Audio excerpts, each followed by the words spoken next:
side. This is WHAS 11 News. A shakeup at the University of Louisville after 14 years of leading the school. President Jim Ramsey no longer at the helm of the university. This morning, we're on your side with more on his immediate resignation, plus an exclusive interview with him following the decision by the Board of Trustees. Good morning, Kentuckiana. It is 4:30 on your July 28th here on your Thursday. I'm Brooke Hash. And I'm meteorologist Brian Shaw. Good morning, everyone. A little bit of a light show coming in this morning. Yeah, I'm sure a lot of people up this morning wondering what's going on. Some showers and storms. If you're in Spencer, Shelby, Franklin County, you probably were woken up by the emergency alert for the flash flood warning. Still have that going on for the next couple of hours. So we're expecting the chance for heavy rain, more storms, and the possibility for some flooding across Kentuckiana. It's going to be much cooler for today as well. So we are expecting temperatures to be in the low 80s, and we are going to continue to be cooler for the next couple of days. So we do have a flash flood watch now extended until 2 a.m. This was initially only until 8 a.m., got extended until 2 a.m., and then 6:45 for our flash flood warning for Spencer, Shelby County, and Franklin County, and that's the darker green that you see there. So let's go ahead and take a look at Max HT radar. There's the flash flood warning box. We still have some heavy rain and storms across several parts of Kentuckiana, but a little bit of a break into central Kentucky, which is good news right now. So let's take a little bit of a closer look at that area with that flash flood warning. Lightening up a little bit, which is good, but still up towards LaGrange, Newcastle, Bedford. Still dealing with those showers and storms. And then we have this heavy downpour and this storm that it just popped up here in Clark County in Sellersburg near Clarksville. That'll move off to the north and east towards Bedford as well. And then several storms that have popped up in southern Indiana around Mitchell, Brownstown, Seymour, northeast of Salem. That'll move to the northeast towards Scottsburg and then towards North Vernon. So we have to deal with those. We've got a little bit of a break in central Kentucky, but more rain and storms are going to move in, and this could add to the flooding problems that we've already got across Kentuckiana. Our Morgan & Morgan HD camera network, Louisville Metro, Kentucky One Health camera showing that low-lying cloud from those rain showers. 75 at the airport right now, 74 at Bowman Field. Winds out of the south-southeast at 9 miles per hour. Temperatures hanging out in the mid to low 70s for this morning. If we're not dealing with rain showers, probably going to have some fog out there, but widespread rain early and then just a few pop-up showers and storms for later on this afternoon. We're looking at about an 80% chance for rain and storms for today. Temperatures only climbing into the low 80s. We haven't been in the low 80s since the early part of the month, so definitely much cooler out there for today. We'll talk more about the rain and storms, let you know when we'll get some dry time with Futurecast coming up. Brooke? 4:33 here on your Thursday, and the search for a new president at U of L is now underway. The move follows the board's decision to immediately accept President Jim Ramsey's resignation. That group finally came to an agreement after 6 hours of deliberating Wednesday. Ramsey is getting $690,000 following last night's decision. That's 1 year of base salary. He will also receive 1 year of administrative leave salary. Right now, Ramsey is still the president of the U of L Foundation, which means he will get a paycheck from that board until it votes on Ramsey's future. What I focus on is what were the accomplishments. And you look at, and I won't name them all, you probably all know them, everything from graduation rates to Fulbright scholars to buildings that have been built, the way this university's been transformed. And you would say that there's a lot of things that have been done. And any time, you know, that ends for someone, it's never happy. The interim president for the time being is University Provost Neville Pinto. Now, in a WHAS 11 news exclusive, we have caught up with Ramsey as he slipped away to teach a class. Political editor Chris Williams landed what would be the last interview Ramsey conducted as U of L's president. Take a look as Ramsey reveals what motivates him when times get tough. From a distance, I saw Dr. Ramsey walking across campus. The Board of Trustees was in executive session and Ramsey's whereabouts were not clear. So I followed, finally getting a chance to ask questions as he entered a business building. No questions. Well, I was just curious if you're going to be returning the meeting. You don't have to touch me, I'm just curious. Why don't you come to class? Okay, I'll come to your class. What class you teaching? Education 681. Will you be returning to the meeting? Here you go. The class of 10 grad students would receive a lecture on higher education funding and a life lesson with advice that included always be yourself. Then Dr. James Ramsey warned that he was about to become emotional With misty eyes, he introduced a clip from the 1980s Nick Nolte, Jo Beth Williams, and Ralph Macchio movie Teachers. The plot includes a school sued for graduating a student who could not read, and it features an embattled educator fighting the status quo and forced resignation. They're making me resign, Alex. What the hell are you signed that? They can't make you resign, Carl. Huh? Nobody is resigning. The closing line, Ramsey confided, motivates him. If you try and fire me, I'm going to be suing you. What's that going to solve? I don't know, Roger. Let's try and find out. The damn school wasn't built for us, Roger. It wasn't built for your unions, your lawyers, all your other institutions. It's built for the kids. They're not here for us. We're here for them. That's what it's about. Kids.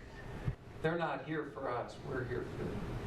Afterwards, Dr. Ramsey would not comment on his negotiations with the trustees, but he described what the movie clip means to him. You know, you have, in life you have ups and you have downs, and so when I want to kind of come back to why we do what we do, I always watch that clip. Chris Williams, WHAS 11 News. To view all of our coverage on James Ramsey, including our in-depth reports, a timeline of events, and a history of Jim Ramsey's tenure at U of L, you can head to our website at WHAS11.com.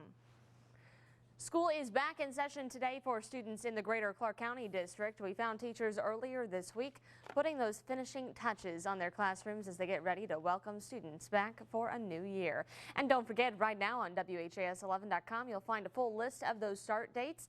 The next few weeks will be busy for school districts across Kentuckiana as those schools head back to school. Watch out for the buses as well.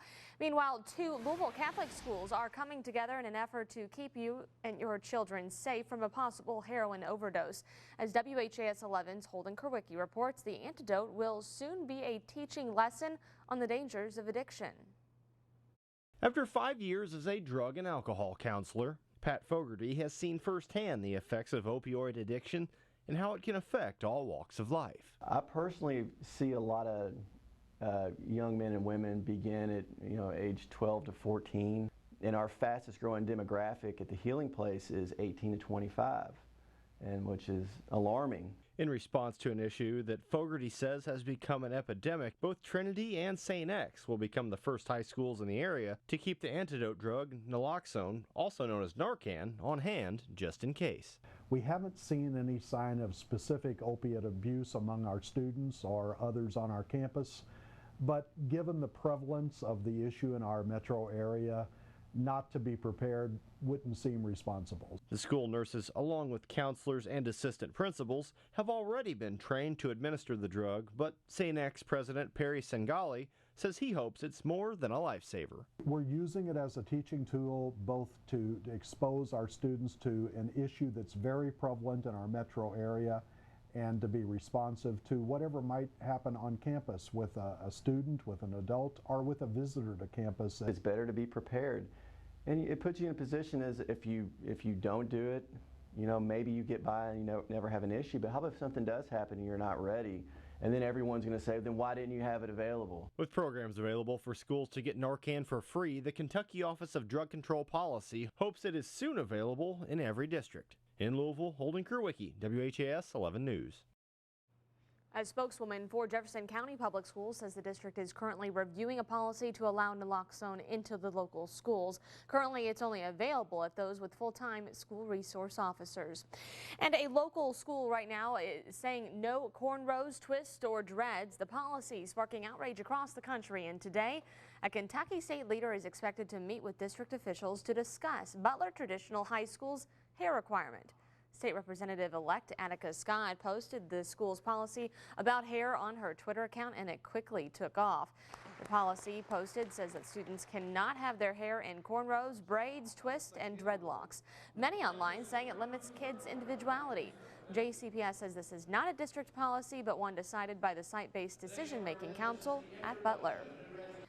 Metro Police need your help tracking down the man they say broke into nearly a dozen cars in over 4 days. Take a good look at your screen. The incidents happened in the Forest Springs and Worthington Hills area of eastern Jefferson County. Police believe he stole credit cards and then tried to use them. If you have any information on who this man may be, you are asked to contact that anonymous tip line at 574 LMPD.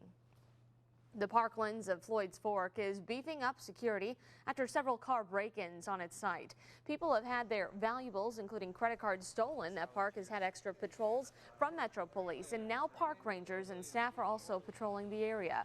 Parklands is asking visitors to always report any suspicious activity and to make sure any valuables are not visible in your car. A man is waking up behind bars this morning after officers say he rammed a stolen car into two Clarksville police cruisers. The Clark County Sheriff's Office says 19-year-old Jonathan Frazier drove off during a traffic stop and led officers on a chase. The officers say Frazier slammed on his brakes several times, trying to cause a crash before ramming the two Clarksville police cruisers in the Bel Air Motel parking lot. Police say he is homeless and admitted he stole that car, and that's why he fled. Officers found prescription drugs in the car. The officer suffered minor injuries.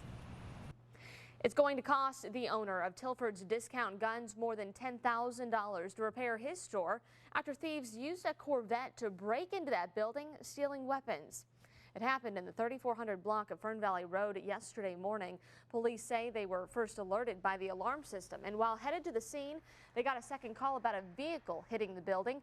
Further investigation revealed this Corvette was stolen, and police say a second vehicle believed to be a Corvette was also used as the getaway car. While surveillance video shows the two suspects were only inside that shop for 6 seconds, the owner believes they left with at least 2 guns. It's very scary because you never know what they're using them for, or they might be trafficking or whatever they might be doing with them, or maybe they might be trying to go do some more robberies at other gun stores. At this point, the owner tells us about $3,000 worth of weapons are gone. LMPD is working with the ATF to locate the suspects and the guns. If you know anything about this crime, you are urged to call police. Metro Police say they have arrested the 2 people who robbed a pharmacy in Louisville. Officers say this is Jeffrey Veerling committing the crime at Life Care Pharmacy on 7th Street back in June. After receiving numerous calls, they were able to arrest Veerling and Jessica Thomas, both now charged with robbery. Police say Veerling approached the counter, demanded prescription pills, and indicated he was armed with a gun. After getting those pills, he ran off. Investigators say Thomas acted as his lookout during the crime. Kentucky Governor Matt Bevin is taking his lawsuit against Planned Parenthood back to court. He is appealing a court order dismissing the previous case. The lawsuit kept the clinic from providing abortions that the state claimed were being done illegally without a license. Planned Parenthood says it was told by members of Beshear's administration it had to perform those procedures to get the license. WHAS11 News, along with Louisville's Filson Historical Society, have solved a local mystery. For the first time in 80 years, we will show you a random home movie recorded by a local man at a famed city landmark that is long gone. In the days when baseball consumed the summers, people traveled by streetcar, bicycle, on foot, and automobile to a cramped stretch of land off Eastern Parkway. That is what now is UOFL. During the summer, that's what you did. You went to baseball games. You listened to baseball on the radio. And we have an address here, 2721 West Market Street, which is where he lived. And it was in this little yellow Kodak box that the short movie was delivered to the Filson Historical Society. That film also tells another amazing story. Our Doug Prophet will have that story right back here tonight at 6 o'clock. 4:44 here on your Thursday. Good morning, Kentuckiana. America is already great. America is already strong. The Democratic handover officially here. Still ahead, highlights from the Democratic National Convention, including what you can expect tonight.